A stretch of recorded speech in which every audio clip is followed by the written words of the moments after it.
What's up, guys? My name is Colin Moriarty. I'm senior editor of IGN. I'm here with David Ballard from Naughty Dog. He's a multiplayer developer at Naughty Dog. He's worked on the Uncharted games, and of course, he's worked on The Last of Us. And we're here to show you a little bit about each map in the game. He helped design these maps. He has some great insight in these maps. And of course, The Last of Us, I think, had a deceivingly awesome multiplayer focus that gave you kind of a supplement to the amazing single-player campaign. So, David, let's jump in. We're here at Lakeside. One of my favorite maps in the game, and let's go into some of the intricacies and the design philosophies. Absolutely. So Lakeside is definitely a kind of a crowd favorite. Definitely one of my favorite maps. I'm, as a lot of people know, a big sniper, so it's got a lot of great sniping lanes and whatnot. Right off the bat, one of my first things I want to talk about is like the first thing I do every match. Just get back over here. First thing I do is just run out, and then just run straight to the middle. I just pass the lockbox. Don't even care. Just run out here. And then there's this one lane, and you can't really get a lot of like shots or anything, but you can get out here and you can see where people are going. And you can start marking and give your team a huge heads up as to where they're going, which is great for this map because this is a larger map. So when you run into the enemy, you don't want to be caught off guard. So if you can get up there and and be supportive and mark your team, mark your enemies, so your teammates know where to go and they can create their strategies on the fly. It really helps out a lot with the gameplay. Lakeside is one of the largest maps, if not the largest map. I think it is the largest map. It was the first map that was actually designed for the multiplayer, originally by Jonathan Stein, and artists being Jesse Warren and Anna Cho from the single player. We really wanted to create the from the single player experience, that sense, when I don't know, spoilers here, but when Ellie is in the Lakeside camp in single player, and we wanted to recreate that kind of vibe of people living here. Even though it's 20 years after the outbreak, here we are in this lived-in space. So a lot of really great sniper areas to get from. Yeah, that specific lane gets really heated. Absolutely. Yeah. It seems like it's almost shaped like an L, or I guess a backwards L, right? If you're facing this way. Actually, it's kind of a curve. It's kind of, you can see from here, goes back and then curves around and then up and around to. That's actually a good point. Yeah, so there's like a little area over where you kind of start. And I always find, I don't know if you guys have found this yourselves, but in the matches I've played, not too much action happens here, except for in the end game. Everyone seems to fall back over here. Yeah.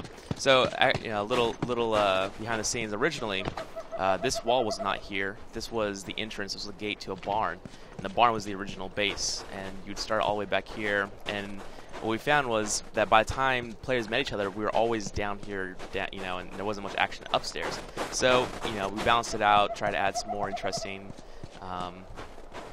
gameplay and game flow of the map to create more interesting combat and interesting encounters.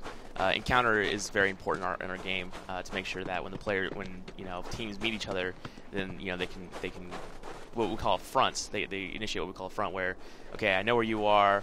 How am I gonna now? I have to make a strategy. How am I going to interact with you?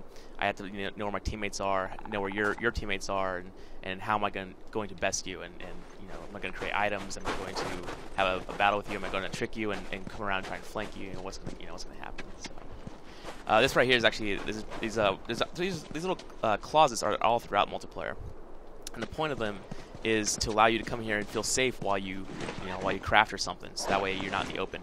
I don't see a lot of people use them too often, but they're really just absolutely invaluable. I actually see a lot of people come up here and just be right here crafting, but right. As soon as somebody comes around corner or even there, it's they see you. But yeah, I mean, when I would play, I would you pass by that box, but I'd make a beeline in that box in front of the inn, and then take a right and try to get to one of these boxes over here. But this would always leave me vulnerable. Absolutely. Sometimes get shot up and then go into that closet and try to heal myself or take a breather or whatever. But it's kind of funny that you think about the game so much more action oriented than I was. I would use the collector advancements to build up the parts that I had for my score. I don't know why I was so obsessed with that. Absolutely, and that's part of the strategy is to make sure that we give players tons of variety of gameplay styles. I'm a lot more very aggressive in my gameplay. A lot more defensive, a lot more passive. This is one of my little secret gems right here. Nice little sniper perch right through the window. So are you guys, I mean, I've noticed this a little bit in the game. I haven't played online in a few weeks, but are you guys able to dynamically move around the the toolkits that you guys Because I noticed that there used to be one in the truck, right? But it doesn't seem like it's there anymore. Yeah, update the locations of the boxes. And actually, you'll definitely notice the difference between survivors and supply raid. And that's for to change up the gameplay styles and to. And the other interesting thing that we do with lockboxes is create points of contention, right?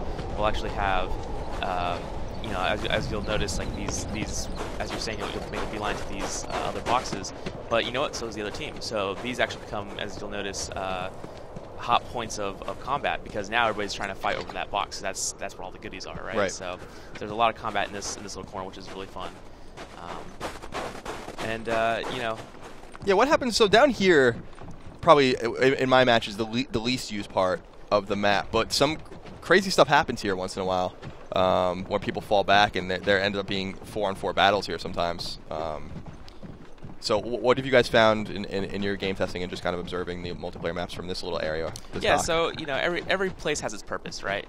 And the point of the docks out here, on Lakeside, is to create places for people to flow. It's flow. It's about making people move. And if your team is getting really pinned down through the middle ways or something, or even up there, you can come up here and flank through on this on the docks, and this creates powerful positions that allow you to get the upper hand when when you've been on on the down kind of thing. As you see here, we have these defensive positions. These allow for sniper battles and for holding this entire lane. And the docks is just just a way to allow people to get up here in a quick manner. One of the problems we noticed early on is that having these, you'll notice especially here in Lakeside, this map has a downhill side and an uphill side, and it's very tough for people on the downhill side to get to the uphill side and have an encounter. So we have to do our best to make sure that everything's fair and everything's balanced, and that's another reason why we removed that barn. And I don't know. I find obviously something like a Molotov is useful on every map, and I love using the Molotov. It's probably the most satisfying weapon in the entire game. But I find the most useful on this map, especially on the other side of the map. There's all those perches with the houses and the upstairs, downstairs part of the houses, and you're kind of defending both sides of them. That combined with the smoke bomb, I've been finding super useful on this map for surprise kills on people. Because there seems to be a lot of lanes on the other side of the map where things kind of get a little heated, a little crazy along this particular corridor, where people are kind of sniping out the windows. There's nowhere to really hide if you want to go for some of the boxes over here and stuff like that. So you guys finding a lot of heated action on this side as well? Yeah, and this particular lane is open to a lot of gunplay because of the lack of cover and whatnot, and that was done on purpose because each lane has kind of a different feel and a different vibe. This lane we have a lot more gunplay. Through the middle, you can come up here and fight through the side corridors over here, and then on the other side it's a lot more cover, so you can sneak up on people a lot easier. So awesome. So anything else to show us on Lakeside, or shall we move on, Mr. Ballard? Yeah. One thing I was note: this ladder is not used very often, but it's a great way to come inside into the